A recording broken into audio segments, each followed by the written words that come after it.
nafilan yau dare na 8 a cikin watan Ramadana.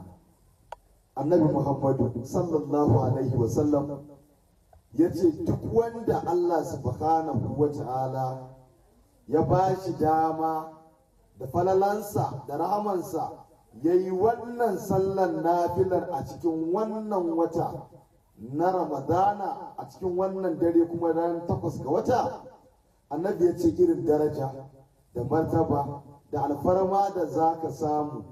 Annabi ya ce a kowane harafi da ka biya a cikin sallan Allah zai rubuta maka ladan ibadan shekara guda, in ji manzon Allah. Sannan annabi sallallahu alaihi wasallam ya ce kuma Allah zai baka lada adadin kamar ka ciyar da al'umman annabi Muhammad abinci, in ji manzon Allah. Wannan sallah ana yin sallar nafila ne raka'a 2, shikenan a kowane raka za ka biya fatiha 1, qul huwallahu kafa 12. Idan ka idar za ka biya sunan Allah ya razzaku ya razzaku kafa 100 daidai. In ka yi ka samu wannan fadalan albarkacin annabi Muhammadu.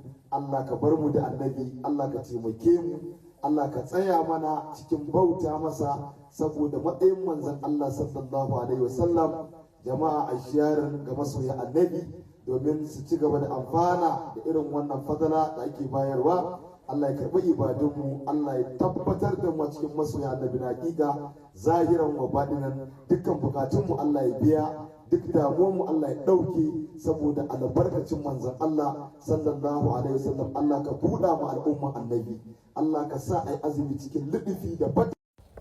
Nafilan yau 9 ga wata Ramadana, annabi Muhammadu sallallahu alaihi wasallam ya ce duk wanda Allah ya ba shi dama ya yi wannan sallah a cikin daren 9 ga watan Ramadana, irin daraja da martaba da za ka samu a wajen Allah. Annabi sallallahu alaihi wasallam ya ce Allah zai sa a rubuta maka ladan waliyan da ake kiransu da suna sabiruna, masu haƙuri kenan.